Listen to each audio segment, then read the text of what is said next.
예수님께서 제자들을 부르실 때에 분명한 목적을 제시해 주셨습니다. 나를 따라오너라. 그러면 사람을 낚는 어부가 되게 하겠다. 약속입니다. 이렇게 제자로 부름을 받았다고 하는 것은 사실 하나님 앞에 영광이고 우리의 생활 속에는 기쁨이라고 하는 것을 우리는 생각해 봐야 됩니다. 여러분, 소크라테스의 제자들은 위대한 철학자가 되었고 공자의 제자들은 동양 철학의 일파를 이루었습니다. 석가모니의 제자들은 새로운 종교 불교를 일으켰고 마르크스의 제자들은 공산주의 사상으로 세상을 바꾸려고 하는 엄청난 시도를 했습니다. 그러나 예수님의 제자들은 부름을 받고 그들이 생각한 것은 하나님의 나라를 세우는 그 일에 자신들의 인생을 던진 것을 볼 수가 있습니다.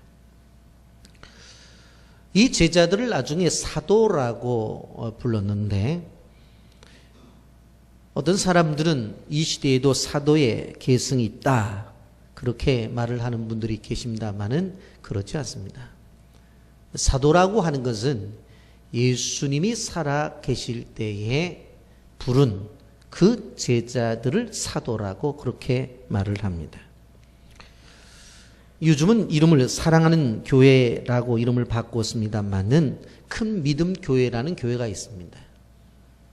바로 변승우 목사의 계열의 교회인데 신사도 운동을 벌인다고 그렇게 말합니다. 지금 이 시대에 새로운 초대교회에 사도 회복이 있어야 된다. 말은 그렇듯합니다. 그런데 우리 교단에서는 이단으로 정죄했습니다. 그래서 여기저기 있는 변승우 목사 계열의 큰 믿음 교회, 지금은 바로 사랑하는 교회라는 이름으로 바뀐 교회들은 우리가 조심해야 됩니다. 여러분, 이렇게 예수님께서 12명을 불러서 제자로 삼으셨고 그 사람들을 사도라 이렇게 이름을 했습니다마는 부름을 받을 때는 아주 평범한 사람들이었습니다. 그런데 부름을 받고 나서 그들의 삶을 보게 되어지면 전혀 다른 삶을 살았다고 하는 것입니다. 그들은 예수 그리스도를 영접하고 그분의 제자가 된 다음에 예수님과 함께 생활을 합니다. 바로 공동생활을 했다고 하는 것입니다. 여러분, 누구에게 배우기를 원할 때 가장 좋은 방법은 그 사람과 함께 먹고 마시고 생활을 하는 것입니다. 예수님의 제자들이 그랬습니다. 예수님은 단순히 지식만 전달한 분이 아니라 자신의 삶을 오픈하고 바로 그들의 삶의 내용을 그대로 보여주는 제자 훈련의 방법을 선택하셨습니다. 우리가 마가복음 두 번째 강의를 진행하면서 예수님께서 자신의 사역 전부를 보여주면서 어떻게 제자들이 살아가야 될 것인가에서 말씀하신 아주 세 가지 중요한 원리들을 좀 말씀을 통해서 오늘 듣고자 하는 것입니다. 여러분, 첫째로 예수님은 말씀을 가르치셨다라고 하는 것입니다. 여러분, 이 마가복음 우리 초반부에 이제 예수님의 사역을 볼 때에 예수님이 제자 교육을 하고 있는데 우리식으로 말하면 주일반 아니면 평일반 그리고 제자반 사역반 이렇게 우리 교회는 나눠서 양육훈련을 하잖아요. 그런데 그런 게 없어요. 그냥 그러한 어떤 커리가 있는 것이 아니라 자신과 함께 하면서 자신을 그냥 보여주는 것이 제자 훈련이었습니다. 여러분, 아동 학자들의 연구에 따르면 그 아이들의 모습을 보면 그 부모들이 사는 모습들을 볼 수 있다고 해요. 아이가 유치원에 와서 소리를 지르면 분명코 그 부모들은 집에서 소리를 지르며 다툼이 있는 그러한 부모들이라는 거예요. 아이들이 가지고 있는 것을 집어 던지고 아이를 밀치면 그 부모들이 대부분이 집에서 싸울 때 소리 지르고 집어 던지고 하는 그러한 부모라고 하는 것입니다. 결국 무엇인가 하면 보는 대로 배운다. 보는 대로. 여러분, 예수님이 이러한 것들을 아셨기에 다른 어떠한 이론적인 이야기들보다 자신의 삶을 보여주면서 바로 제자가 어떻게 살아가야 될 것인가에 대해서 예수님은 교육을 시켰던 것입니다. 그런데 이런 예수님을 따르는 제자들을 한번 우리가 생각해 볼 필요성이 있습니다. 예수님이 따르라고 해요. 그런데 뭐라고 말을 해요? 지금까지 바로 너희들이 먹고 살았던 그 생활의 기반이었던 배를 버리라는 거예요. 버리고 따랐어요. 그리고 부친을 그냥 놔두고 따르라는. 아니, 부모를 자기가 일해서 먹여 살려야 되는데 그냥 아버지 어머니가 어떻게 되든지 그냥 놔두고 따르라는 거예요. 그렇다고 한다면 야, 내가 한 달에 월급을 얼마씩 줄 테니까 그 일 하지 말고 네가 온라인으로 붙여주면 되잖아. 부모님 생활비. 그것도 아니에요. 그 제자 훈련을 시킨다는데 좋은 펜션을 얻어가지고 훈련시키는 것도 아니에요. 이번에 보니까 우리 젊은이 부서도 아주 좋은 펜션을 빌려가지고 1박 2일 세미나를 하던데 그렇게 좋은 펜션을 빌려갖고 세미나를 하는 것도 아니에요. 여러분, 그렇다고 해서 야, 따라오면 최소한도 4대 보험은 해줄게. 그런 얘기도 없고 열심히 따라오면 고생이 되어져도 노후연금은 들어줄 테니까 노년은 걱정이 없어. 그런 얘기도 없어요. 그러면서 주님이 어떻게 사셨어요? 가다가 이곳에서 주무시다가 또 잘 데 없으면 저쪽에 주무시고 그리고 또 누가 먹을 거 주면 먹고 또 안 주면 금식하고 그렇게 사셨어요. 한마디로 말하면 미래에 대한 보장이 없어요. 그런데 예수님께서 따라오라고 그래요. 따라오라고 그래요. 여러분, 그런데 우리가 중요한 것은 뭐냐면 분명코 이러한 미래에 대한 보장이 없음에도 불구하고 따라오라고 했더니 제자들이 따라갔다는 거예요. 여러분, 한번 생각을 해보세요. 왜 따라갔을까? 제자들은 뭘 봤어요? 예수님을 통해서 나타나는 하나님의 영광을 본 거예요. 그렇기 때문에 따라간 거예요. 그렇기 때문에. 여러분 한번 생각해 보세요. 예수님께서 가시더니 38년 된 안진뱅이를 일으켰어요. 12의 혈류증을 앓는 여인을 치료했단 말이에요. 야유의 집에 들어가더니 죽어서 통곡을 하고 있는 사람들에게 울지 말라 하시고 잔다고 말하면서 아야 일어나라 달리타고 하더니 일으켰어요. 그렇다고 한다면 그런 하나님의 영광이 나타나는 현장 속에서 꼭 밥 먹어야 되겠어요? 저 같으면 안 먹어도 배불러요. 주님 따라가니까 영광이 나타나는 거예요. 배가 고팠어요. 그랬더니 떡 5덩어리와 물고기 2마리로 5,000명을 먹이고 12강주리를 남기는 기적이 나타나요. 그 속에서 제가 성경에는 나타나지 않지만 야 그거 챙기자. 제자들이 그랬을 것 같아요.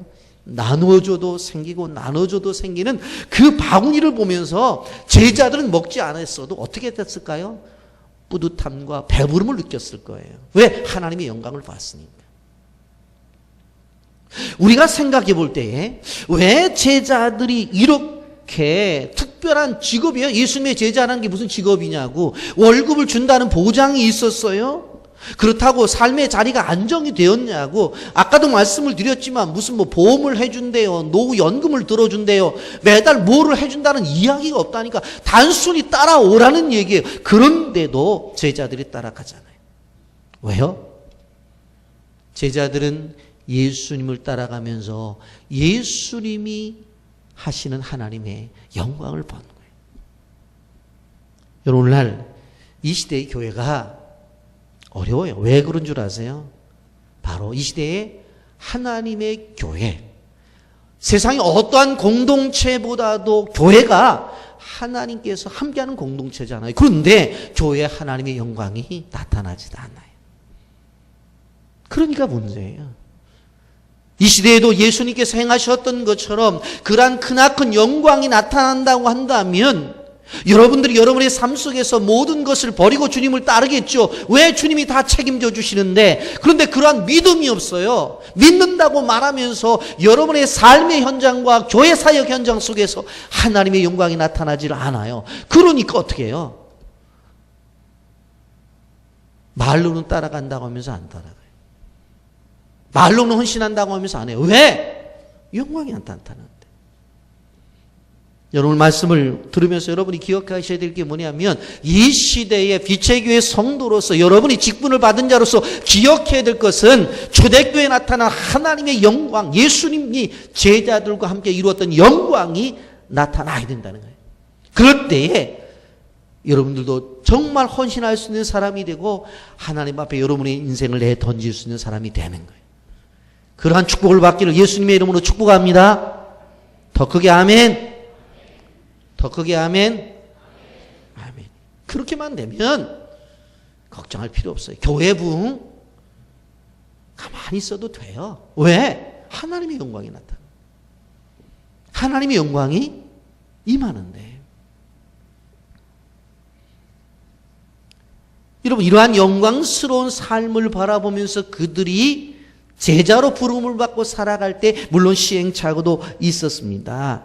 여러분, 그러나 그들은 예수님의 사역을 보면서 많은 것을 배워요. 근데 예수님의 사역에 무엇을 보게 되어져요? 말씀을 가르치는 것을 보는 거예요. 21절 말씀 보십시오. 그들이 가버나움에 들어가니라. 예수께서 곧 안식일에 회당에 들어가 가르치심에 그랬어요. 안식일에 회당에 들어가 가르치심에 그랬어요. 여러분, 초대교회는 성전도 있었고 회당도 있었어요. 그런데 성전에서는 무엇을 했어요? 제사 예배가 진행되어졌어요. 그리고 회당에서는 무엇이 진행되었어요? 말씀 예배가 중심이 되었어요. 그러니까 말씀을 가르쳤다는 이야기예요. 그래서 성전에서는 제사가 이루어졌고 회당에서는 하나님의 말씀이 전해지는 일들이 계속해서 바로 진행되었어요. 여러분, 유대인들은 어느 지역을 가든지 간에 제일 먼저 세우는 것이 뭐예요? 바로 회당이에요. 회당이에요. 요즘은 어떤지 모르지만 한국 사람들이 해외에 나갔을 때에 바로 제일 먼저 세우는 것이 교회라고 그랬어요. 왜? 교회를 중심으로 해서 모이니까. 제가 깜짝 놀랐던 것이 지난번에 네팔의 선교 보고를 들어보니까 바로 네팔에 교회가 있는데 바로 한국 사람들의 한 70%가 교회를 나온대요. 엄청난 거예요. 지금 우리나라는 지금 뭐 한때 25%라고 말을 하지만 제가 볼 때는 15%도 안 될 거예요. 그런데 해외에 나가면 교회를 중심으로 해서 사람들이 모여요. 그래서 주일날 모여가지고 자기들이 음식을 만들어 갖고 와가지고 어떤 사람은 잡채, 어떤 사람은 김치, 어떤 사람은 된장국 해갖고 하나씩 해가지고 와가지고 파티를 이렇게 하는 거예요. 지난번에 제가 몽골에 갔더니 그 선교사 지부회가 있어서 참석을 했는데 보니까 사모님들이 하나씩 다 만들어 갖고 와서 잔치를 하더라고요. 보니까 한국 음식으로. 여러분, 이 유대 사람들이 어느 곳에 가든지 회당을 만드는데 그 회당 속에서 말씀을 가르쳤어요. 근데 예수님께서 말씀을 가르치는데 가르침이 탁월한 거예요. 여러분, 예수님이 어린 시절부터 말씀을 가르치는데 탁월했어요. 누가복음 2장 46절 47절에 보면 사울의 성전에 만난즉 그가 선생들 중에 앉으사 그들에게 듣기도 하시며 묻기도 하시니 듣는 자가 다 그 지혜와 대답을 놀랍게 여기더라 그랬어요. 예루살렘 성전에 제사를 드리고 자기 고향으로 가는 길 속에서 부모들이 예수님이 계시지 않은 것이 보였단 말이에요. 도대체 어디 갔나? 그래서 찾아봤더니 성전에 가 있다. 이 성전에 가서 뭐라고 있어요? 그 말씀을 가르치는 선생들과 대화를 하는데 여기에 보면 듣기도 하고 묻기도 하는데 사람들이 깜짝 놀랄 정도로 말씀에 대한 해박한 지식이 예수님에게 있었다라고 하는 것입니다. 여러분, 예수님께서 제자들을 양육을 하면서 말씀을 가르치는 것을 사실은 하시면서 그것을 제자들에게 보여준 거예요. 제자는 말씀을 가르쳐야 된다라고 하는 거예요. 사람을 낚는 업으로서 사람을 구원시키는 데 있어서 중요한 것은 무엇인고 하면 말씀을 가르치는 것이다. 예수님의 말씀 속에는 권위가 있고 힘이 있었어요. 능력이 있었어요. 그래서 사도 바울이 디모데에게 디모데후서 2장 15절에 이렇게 권면하잖아요. 너는 진리의 말씀을 옳게 분별하며 부끄러움이 없는 일꾼으로 인정된 자로 자신을 하나님 앞에 드리기를 힘쓰라. 부끄러움이 없는 일꾼, 부끄러움이 없는 일꾼은 어떤 존재예요? 진리의 말씀을 옳게 분별하는 사람. 이게 부끄러움이 없는 일꾼이에요. 그리고 바로 하나님 앞에 인정을 받는다고 하는 것입니다.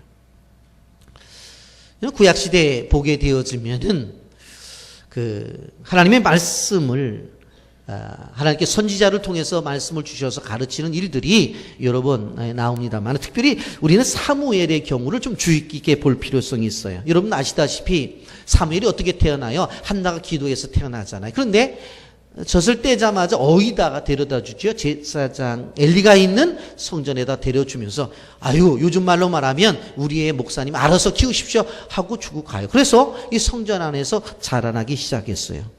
그런데 실질적으로 그 안에서 하나님께서 주시는 말씀을 듣고 자라나잖아요.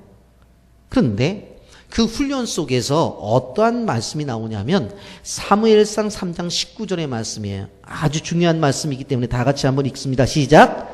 사무엘이 자라매 여호와께서 그와 함께 계셔서 그의 말이 하나도 땅에 떨어지지 않게 하시니 그랬어. 지금 자라나고 있는 사무엘이에요. 그런데 어린 사무엘이 하나님이 함께 하시니까 그의 말이 하나도 땅에 떨어지지 않는다.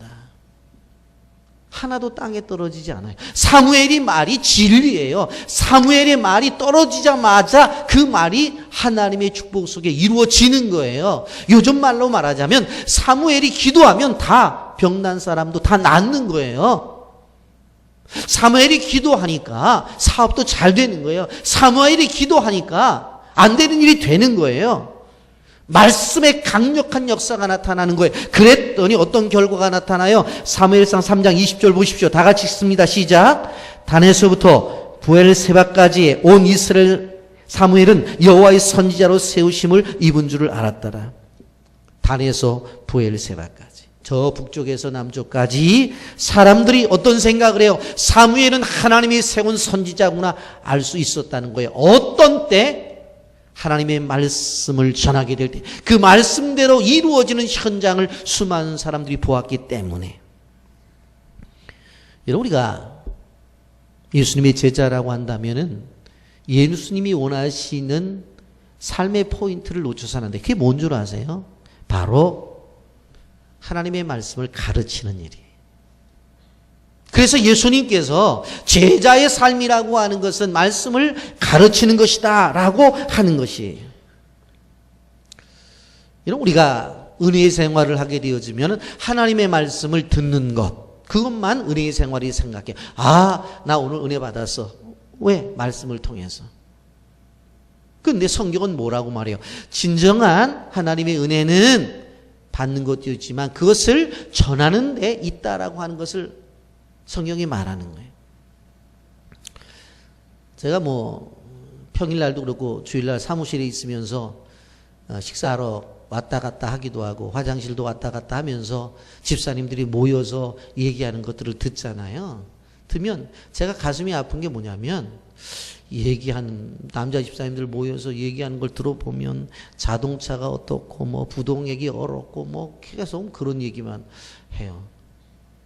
여자 집사님들 얘기를 들어보면 집사님 그거 어디서 샀어? 이쁘네? 1+1이야? 뭐 그러면서 그런 얘기만 해. 사실 저는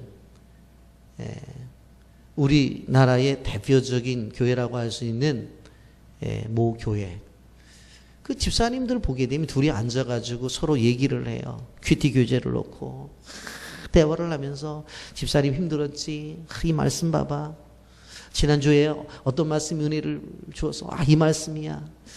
집사님 하면서 서로 나눠요. 그러면서 상대방 있는 집사님이 또 은혜 받고서 질질 짜면 또 수건 주면서 눈 닦아 하고, 그게 너무너무 아름다웠던 거예요.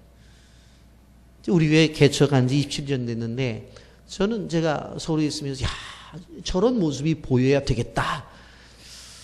근데 잘 안 보여요. 안 보여. 자기가 받은 은혜를 나누고 다른 사람을 향해서 자기가 받은 진리를 가르치면서 그 속에서 은혜를 받는 사람, 그런 사람들을 원하는 거예요. 그래서 예수님께서 제자 훈련에서 어떻게 하시는 거예요? 자기가 말씀을 가르치는 게, 그러면서 너희들도 이렇게 하라라고 하는 것입니다. 여러분, 이렇게 진행을 하면서 하나의 툭 튀어나오는 사건이 하나 벌어집니다. 그게 23절 24절의 사건이에요. 마침 그들의 회당에 더러운 귀신 들린 사람이 있어 소리질러 이르되 나사렛 예수여, 우리가 당신과 무슨 상관이 있나이까? 우리가 멸하러 왔나이까? 나는 당신 누구인지를 아노니 하나님의 거룩한 자니이다. 여러분, 이 본문을 잘못 우리가 생각해 보면 이 회당 안에 귀신 들린 사람이 있었다라고 그렇게 생각할 수 있는데, 누가복음의 말씀과 연결을 시켜보면 그런 게 아니에요. 이 사람은 귀신 들린 것 같지 않게끔 정상적인 사람으로의 모습으로 회당에 들어가 있는 거예요, 지금.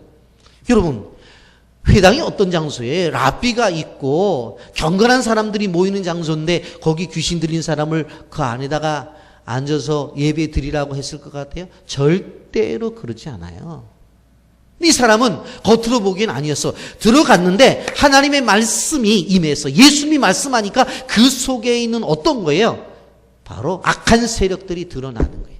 귀신이 드러나는 거예요. 소리를 지르는 거예요.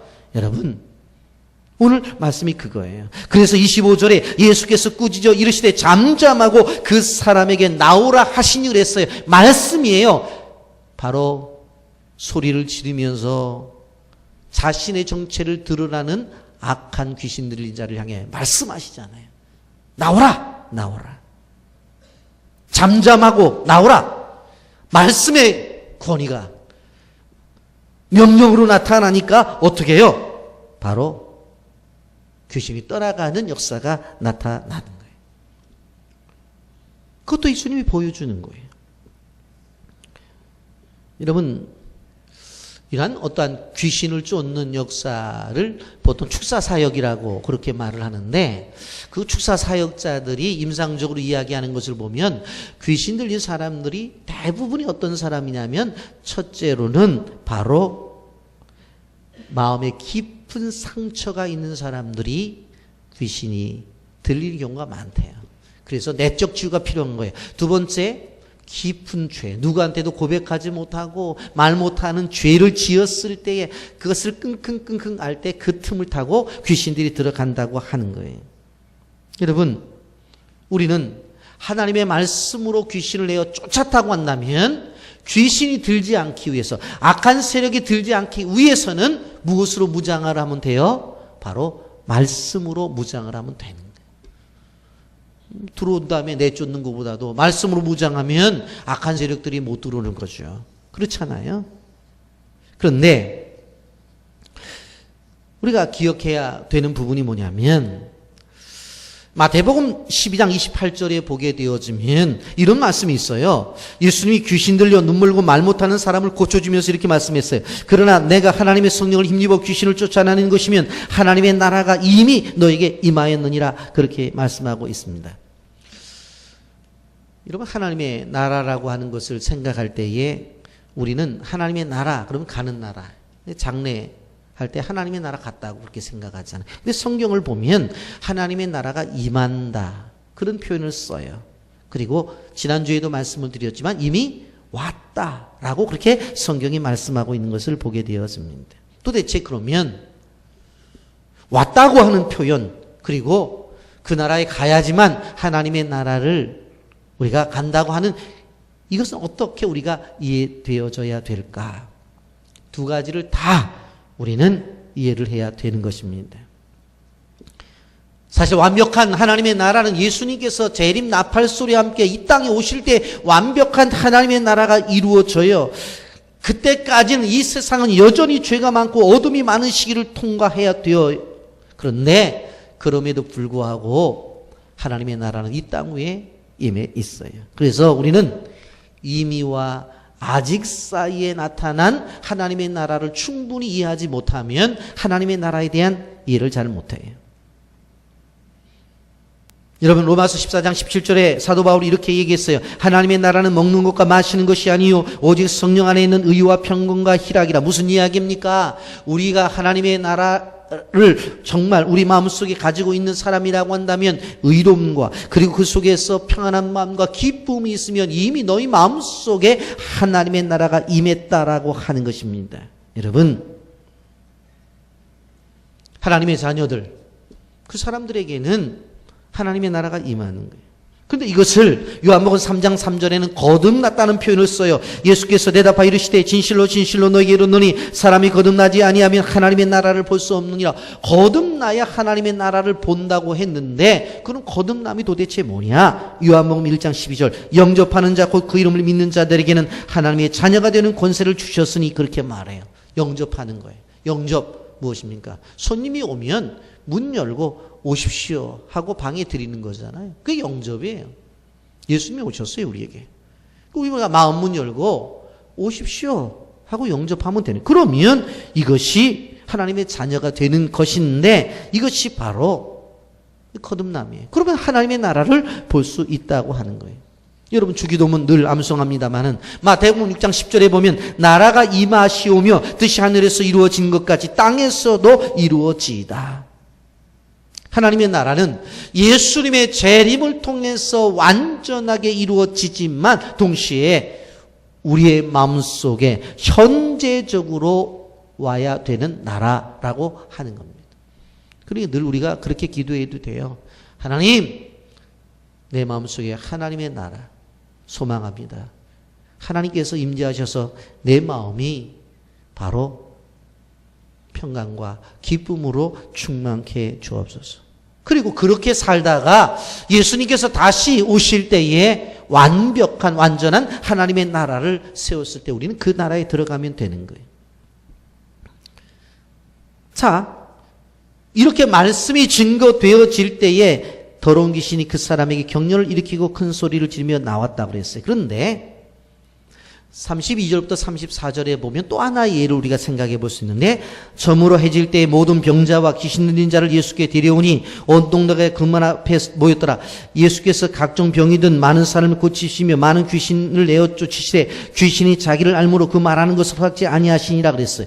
이 본문에 보면 귀신이 들린 것과 병든 것을 분리를 시키는 것을 볼 수가 있습니다. 여러분, 어떤 사람들은 병이 든 것도 귀신이 들렸다고 주장을 하는 분들이 계셔요.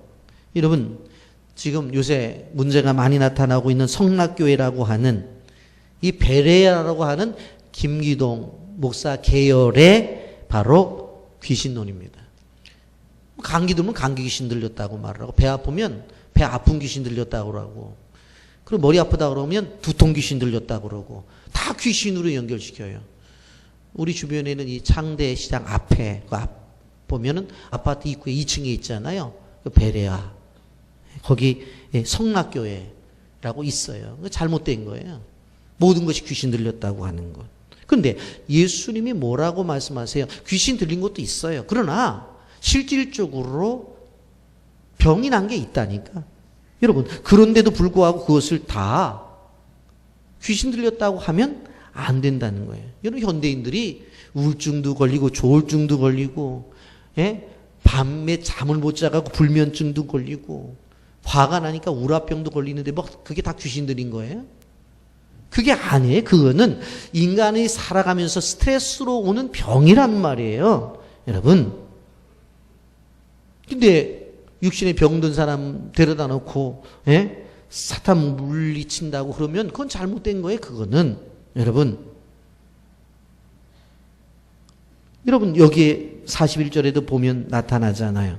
문둥병이 치료를 받으면서, 나병 환자를 치료를 받으면서 나타난 것이 뭐예요? 예수께서 불쌍히 여기사 손을 내밀어 그에게 이르시되 내가 원하노니 깨끗함을 받으라. 말씀하시잖아요. 깨끗함을 받으라. 귀신에 대한 이야기를 하지 않잖아요. 여러분, 우리는 기억해야 되는 거예요. 그랬더니 곧 나병이 그 사람에게서 떠나가고 깨끗하여 진지라, 그렇게 말씀했어요.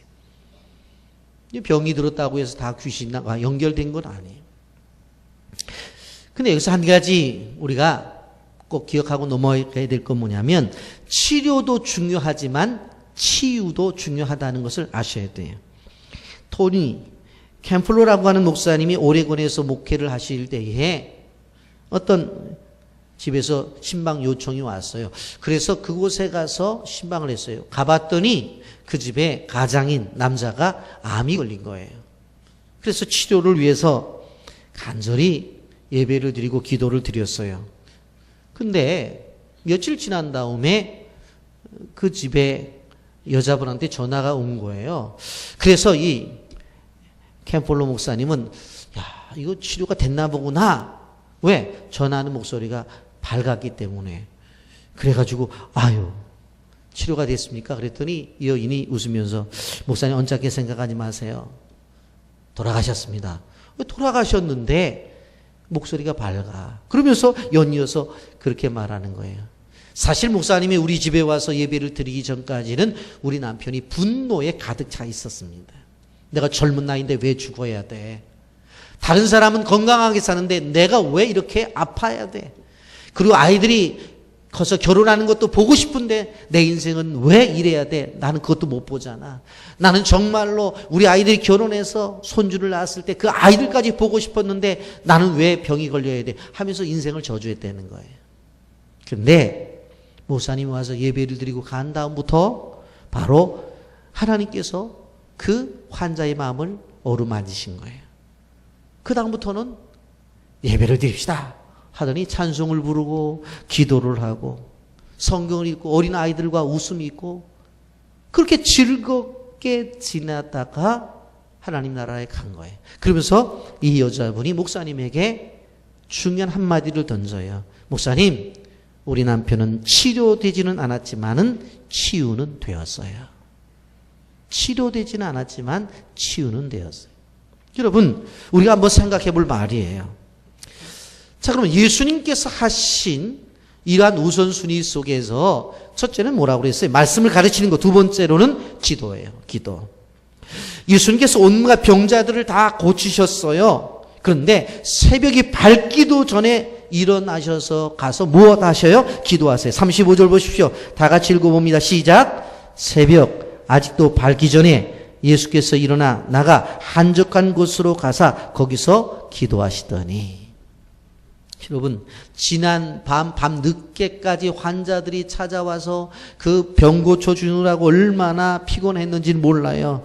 그런데 이제 그런 피곤한 몸임에도 불구하고, 그럼에도 불구하고 새벽에 일어나서 기도의 시간을 갖는 거예요. 여러분, 예수님의 사역 우선순위를 보세요. 사역 속에 기도하잖아요. 여러분, 사역에 몰두하다 보면 기도의 시간을 놓쳐버려요. 너무 사역을 열심히 하다 보면 기도할 에너지까지도 빼앗겨버려요. 그래서는 안 된다는 거예요, 여러분. 사도행전 6장 4절에 어떤 말씀이 있어요? 우리는 오로지 기도하는 일과 말씀 사역에 힘쓰리라.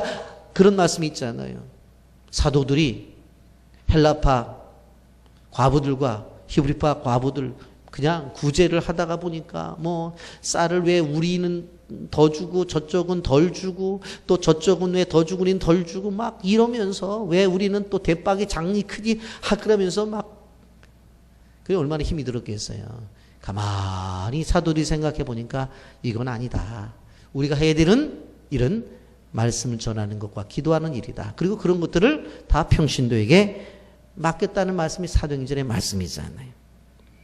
여러분, 바빠서 기도를 못한다? 그건 안 돼요. 제가 2018년을 지내면서 너무 가슴이 아팠던 것이 뭐냐면 2018년 첫 주에 새벽에 나와서 기도해야 될 성도들이 기도를 안 하는 거예요. 야, 새해를 시작하면서도 이렇게 기도를 안 할까? 제가 깜짝 놀랐어요. 그래서 제가 교육자들한테 그랬어요. 2019년도 무조건 첫 주에 특별 새벽 기도에 해야겠다. 왜? 특별 새벽 기도를 하면 그래도 나오시거든. 특별이 아닌가 안 나오시더라고. 그래서 해야 되겠다는 생각이 드는 거예요, 보면. 여러분들, 바빠서 하루 기도 쉬고, 바빠서 한 주간 기도 쉬고, 바빠서 한 달 기도 쉬잖아요. 그러면 나중에 기도를 잊어버려요. 그래서 기도가 뭔지를 몰라. 여러분, 기도하는 일이 우선이라고 하는 것을 우리는 알아야 되는 것이에요. 기도 안 하고 일할 수 있어요. 기도 안 하고 살아갈 수 있어요. 그런데 기도 안 하고 살고 기도 안 하고 일하면 어떻게 되어지느냐 하면 하나님이 주시는 새 힘을 공급받지 못해요. 그렇기 때문에 지쳐버려요. 그리고 어느 한순간에 좌절에 무너져 버립니다. 여러분, 데살로니가전서 5장 17절 18절 이렇게 말합니다. 쉬지 말고 기도하라. 이것이 그리스도 예수 안에서 너희를 향하신 하나님의 뜻이니라. 여러분, 기억해야 돼요. 나의 기도 생활이 어떤가? 전보다 기도를 더 많이 하는지, 내 기도가 더욱더 깊어지고 있는지 우리가 한번 생각을 해봐야 돼요. 기도에 진보가 있어야 돼요. 여러분, 우리가 항상 이 기도 생활에 대해서 가볍게 생각해서는 안 된다는 것. 그 다음에 세 번째로는 전도입니다. 마가복음 1장 38절 말씀 다 같이 함께 읽어볼까요? 시작. 이르시되 우리가 다른 가까운 마을로 가자. 거기서도 전도하리니 내가 이를 위하여 왔노라 하시고. 여러분, 한번 생각해 보세요. 우리가 만수 3지구에 지금 교회가 있는데 주일날 사방에서 오는 거예요, 사람들이. 그러면 다른 곳에 가서 복음을 전할 필요가 있을까요, 없을까요? 잘 생각하세요. 제가 무엇을 얘기하는지를 들으셔야 돼.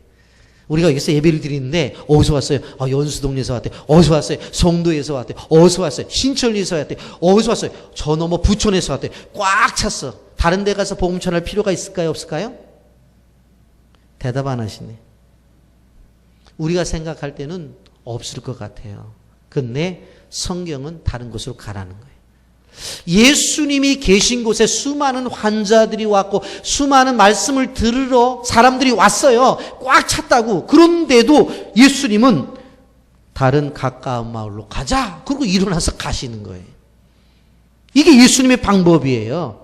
그렇기 때문에 이 땅에서 열방을 보는 거예요. 그래서 다른 동네에 가서 전도하고 더 나가서 선교지에 가서 복음을 전하는 거예요. 이것이 예수님의 방법이라니까요. 가만히 앉아서 사람들이 많이 오니까 뭐 갈 필요 있어. 여기서도 사람들이 많이 오는데 그게 아니라는 거예요.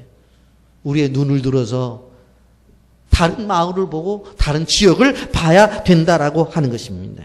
이것이 하나님 나라의 확장, 하나님이 원하시는 일이라고 하는 것입니다. 여러분, 우리는 기억해야 돼요. 그리스도인의 자세가 어떤 자세로 살아가야 되는지를 우리는 알아야 되는 거예요. 여러분, 말씀을 정리하려고 합니다. 그렇다고 한다면 우리가 정말 말씀을 전하는 일, 기도하는 일, 전도하는 일, 이러한 일들을 해야 되는데 사도 바울은 어떤 자세로 해야 이러한 삶을 살 수 있느냐를 로마서 14장 7절 8절에서 말하고 있어요. 우리 중에 누구든지 자기를 위하여 사는 자가 없고 자기를 위하여 죽는 자도 없도다. 우리가 살아도 주를 위하여 살고 죽어도 주를 위하여 죽나니 그러므로 사나 죽으나 우리가 주의 것이로다. 예수님의 삶이 복음을 위해서 사는 삶이요. 이렇게 되어질 때에 된다는 거예요. 여러분, 체제가 잘못된 그런 나라입니다만 북한 주민들 지난번에 내려왔을 때에 현수막에 김정일이 비 맞는다고 울고불고, 여러분 다 이해가 안 됐잖아요. 말이 되는 소리냐고. 그런데 그들은 그렇게 그 공산 이데올로기가 그렇게 강하게 마음속에 심어졌기 때문에 그런 거예요. 여러분, 사람들은 보는 것을 통해서 많은 것을 배운다고 말해요. 자녀가 부모를 닮는다고 하는 것은 실질적으로 피를 받았기 때문이기도 하지만 사실 그것보다 더 중요한 것은 어렸을 때부터 그 부모의 행동을 보고 자랐기 때문이라고 교육학자들은 말을 해요. 그러니까 보는 게 얼마나 중요해요. 여러분, 술 마시는 부모님 밑에 자라난 아이들 다 술 마신다고 말하잖아요. 담배 피는 부모님 앞에서 자라난 아이들 나중에 흡연한다고 말을 하잖아요. 물론 그런 것들을 그리스도의 복음으로 끊어야 되는 것은 분명해요. 그러나 보고 닮는 것은 성경적인 원리도 그렇고 사회 속에서도 그렇게 이야기를 하고 있습니다. 여러분, 예수님께서 뭘 보여주셨어요? 가르치는 것, 기도하는 것, 전도하는 것을 제자들에게 보여주셨습니다. 여러분, 상황은 다를지라도 우리는 예수님을 따라가야 되는 사람들입니다. 올해는 지난해보다도 더욱더 영적인 성장이 일어나는 해가 되기를 주님의 이름으로 축복합니다. 그래서 정말로 하나님이 주신 은혜가 여러분의 삶 속에 있어서 말씀을 가르치고 기도하고 전도하는 삶이 여러분의 삶에 나타나 우리 모두가 하나님의 나라를 확장하는 일꾼들이 되기를 예수님의 이름으로 축복합니다. 아멘.